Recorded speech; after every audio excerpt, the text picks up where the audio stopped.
बस पापा, मैं उस घर में नहीं जाऊंगी, मुझे उस आदमी के साथ नहीं रहना। बिल्कुल मत जाना बेटा। बताओ कैसा आदमी है, कभी पत्नी को टहलाने नहीं ले जा सकता है। अरे आजकल तो लोग कुत्ते को भी टहलाने ले जाते हैं भाई। हाँ, अरे कभी होटल में खाना खिलाने नहीं ले जा सका, जबकि आजकल तो लोग रील बनाने के चक्कर में भिखारी को भी होटल ले जाकर खाना खिला देते हैं। सिनेमा नहीं दिखा सकता है, बताओ, जबकि सिनेमा वाले आजकल फ्री में टिकट बांट रहे हैं। बहुत नालायक आदमी है भाई, हमको पता नहीं था उसके बारे में।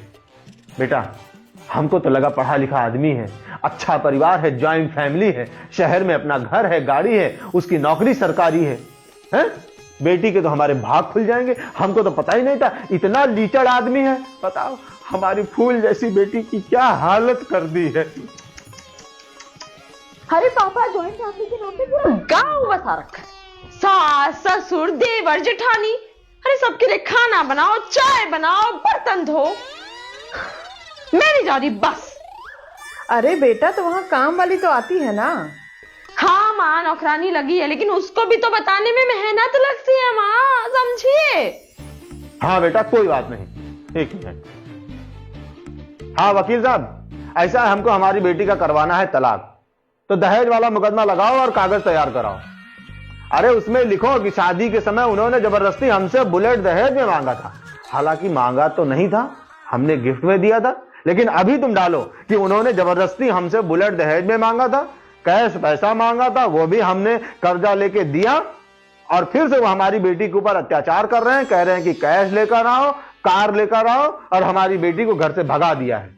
हमारी बेटी के साथ मारपीट करता है, वो बहुत मारता है, बेल्ट मारता है।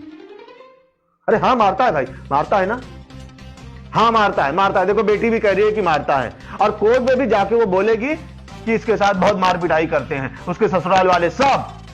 ऐसा है, सबका नाम डालो, पति, सास, ससुर, देवर, देवरानी, जेठ, जेठानी, ननद, नंदोई, सबको सालों को मैं जेल में चक्की भिजवाऊंगा। ठीक है? हाँ बनाओ कागज पत्तर सब। जय हिंद।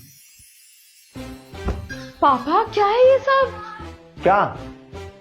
अरे बेटा ऐसे ही करना पड़ेगा, नहीं तो तलाक नहीं होगा फिर। अरे बेटा जो कर रहा हूं सब तेरे भले के लिए ही तो कर रहा हूं। हाँ लेकिन पापा झूठ बोलकर, उन्होंने ऐसा तो कुछ किया नहीं। अच्छा तो घर छोड़कर क्यों आई है? अरे पापा वो आदमी बहुत नीरस है ना, कहीं घुमाता है ना फिराता है, कुछ नहीं है उसकी जिंदगी में, बस परिवार के पीछे पगला गया है। क्या बताएं हम। अरे बेटा लेकिन ऐसे बातों के लिए कोर्ट तलाक थोड़ी ना देगा इतनी जल्दी, तो फिर गंभीर धारा लगानी पड़ेगी ना, तू समझा कर। रुको, हेलो मेहता साहब, जय सिया राम। अच्छा मेहता साहब एक काम है आपसे भाई। देखो हमारी बेटी है ना मन्नू, उसका तलाक होने वाला है, ठीक है? तो अब वो अपने पति के साथ रहेगी नहीं, तो उसको एक नौकरी चाहिए, आप अपनी कंपनी में उसको नौकरी दे दीजिए। अरे ग्रेजुएट है, पढ़ी लिखी है, बैक ऑफिस संभाल लेगी आपका। हाँ हाँ चलेगा, सैलरी 10-12 हजार, हाँ चलेगा, हाँ कह रही है कि चलेगा। हाँ और वहीं आपके स्टाफ क्वार्टर में रह भी लेगी। अच्छा हाँ आप क्या बोलते हैं उसको, सर्वेंट क्वार्टर में रह लेगी। अरे बेचारी देखो क्या है कि अभी पति से अलग रहेगी, तो टाइम पास करने के लिए कुछ चाहिए ना, एंगेज रहे। नौकरी करेगी, अपने हिसाब से दुनिया देखेगी, जहां मन चाहेगा जाएगी, जहां मन चाहेगा जो चाहेगा खाएगी। हाँ तो कल मैं उसको इंटरव्यू के लिए भेजता हूं, पक्का है, ठीक है? हाँ पापा।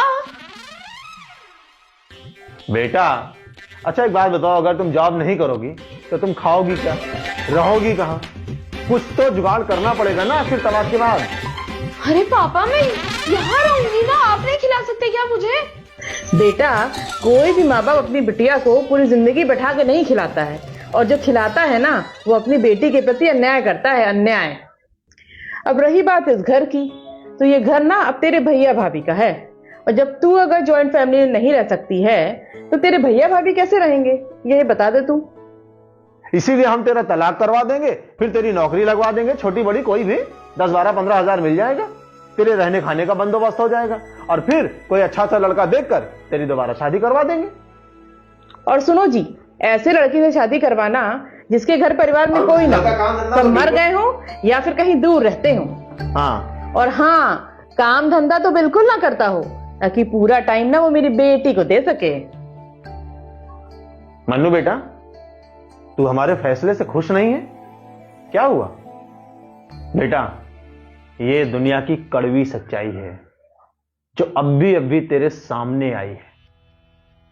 अपना बसा बसाया घर तोड़कर कोई भी लड़की कभी खुश नहीं रह सकती है। मैं भी पहले बहुत नीरस हुआ करता था। अरे शादी के 3 साल तक तो मैं तेरी मां को कहीं घुमाने लेकर गया ही नहीं।